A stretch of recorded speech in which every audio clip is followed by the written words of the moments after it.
Earlier this year, the International Aerospace Quality Group, IAQG, released Revision C to AS9100, the Aerospace Quality Management System standard. The revision marks the first major change to the standard since its initial release in 1999.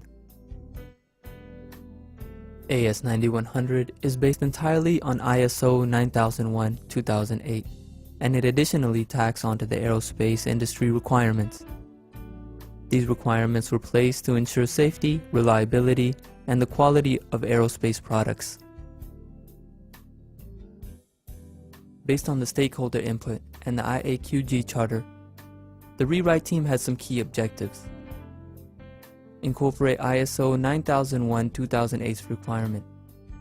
Expand the scope from an aerospace standard to an aviation, space, and defense standard. Incorporate new requirements based on stakeholder input. Ensure alignment with IAQG strategies. Clarify existing requirements. AS9100 is based on ISO 9001-2008 and is maintained and administered by the International Aerospace Group, which started its revision in 2005. AS9100C includes definitions for three important new terms: risk, special requirements, and critical items. Other critical changes to the standard involve quality manual relationships, risk management, customer satisfaction, project management, recognition of supplier quality data, and approval status of suppliers. The IAQG has already established a 30-month transition period for AS9100C.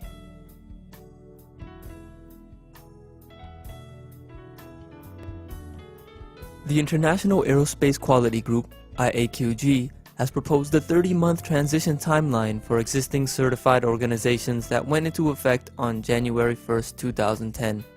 The Online Aerospace Supplier Information System, OASIS, database will be used to share IAQG expectations and track clientele transition activity via certification body issuance of AS9100C certification. All AS9100 audits after July 1, 2011 must be to Rev C. After the 1st of July 2011, all audits conducted, whether they be surveillance, recertification, or new registration, must be conducted to AS9100 Rev C or AS9120 Rev A as applicable. Any certification in OASIS that are to Rev B of AS9100 after June 31, 2012 will automatically be withdrawn. For those clients, a complete new recertification audit must be completed.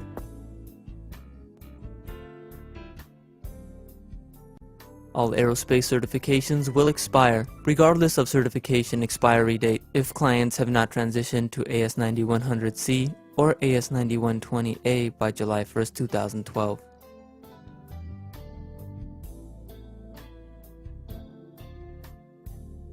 The days for all 9100 and 9120 2009 transition audits shall be as follows.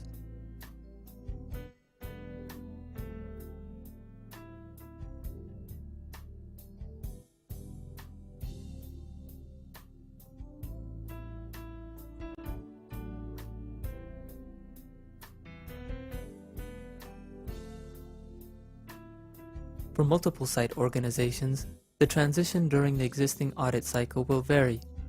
If you are a multiple site organization, please call ISA office for additional requirements.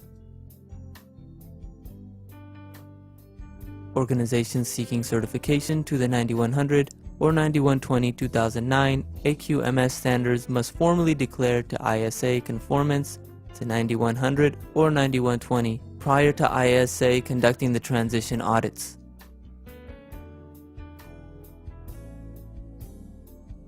The following section will provide a brief overview on some of the key changes in Revision C of AS9100.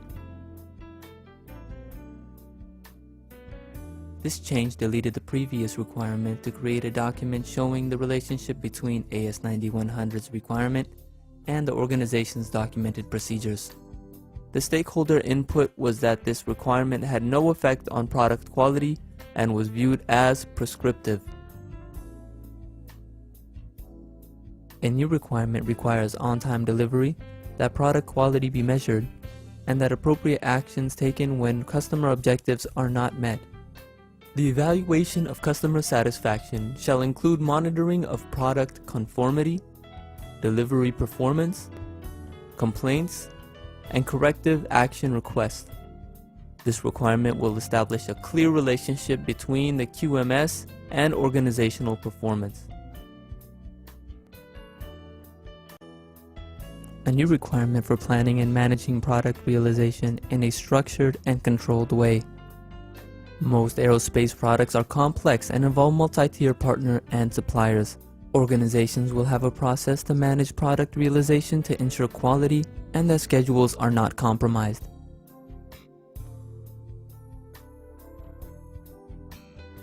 The new requirement under Clause 7.1 requires an organization to implement a risk management process. This clause will require organizations to identify and classify risk, determine levels of acceptable risk, and have effective risk mitigation plans for unacceptable risk. This requirement puts a focus on product risk during product realization.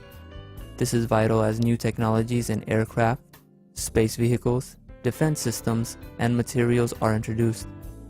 Organizations will need to ensure that a risk management process is in place, that risks are appropriately applied in the process, and that they are successfully managed. The existing configuration management clause was simply moved to Section 7. This puts the focus on product instead of documentation. Some level of configuration management is expected for all products at all levels of the supply chain. This change is in the form of a guidance note that encourages the use of data from external sources in the supplier selection and evaluation process. The industry trend is to use externally provided supplier performance data. This will require organizations to define the various supplier status levels they use, along with the scope of approval for each. They will also have to define the process for supplier approval status decisions and changes. The requirement stems from an increased emphasis on supply chain management throughout the aerospace industry. Conditions for using a supplier must depend on the approval status, and an organization must be able to demonstrate the logic used in making those decisions. Process, responsibilities, and authorities must be defined. The previous revision requires organizations to periodically validate test reports for raw material. This was often a misunderstood concept, frequently misapplied, viewed as prescriptive, and subject to varying interpretations. The rationale going forward will be if an organization is making critical items in which the material, chemical, and physical requirements are important, it should be verifying test reports as part of its risk management process. This change moves the first article inspection required from Clause 8.2.4. It will require organizations to verify that their production processes, documentation, and tooling are capable of producing parts and assemblies that meet requirements. AS9100 will still be referenced as guidance and is often flowed down from major aerospace companies. The change no longer requires organizations to use detailed tools and techniques such as check sheets, flowcharts, etc. to support the internal audit process. The industry considered this to be too prescriptive and decided it was best to leave the identification of the tools up to the supplier. AS9100C requires that when the organization uses sampling inspection for the product acceptance, the sampling plan shall be justified on the basis of recognized statistical principles and appropriate for use. The rationale was that numerous requests were received to improve the sampling clause, and that the way it was previously written confined organizations under other plans that could still be proven statistically valid. The revision to AS9100 brings significant changes, not only to the standard, but also to how audits will be conducted. It will be an audit tool, and auditors will be measuring organizational effectiveness.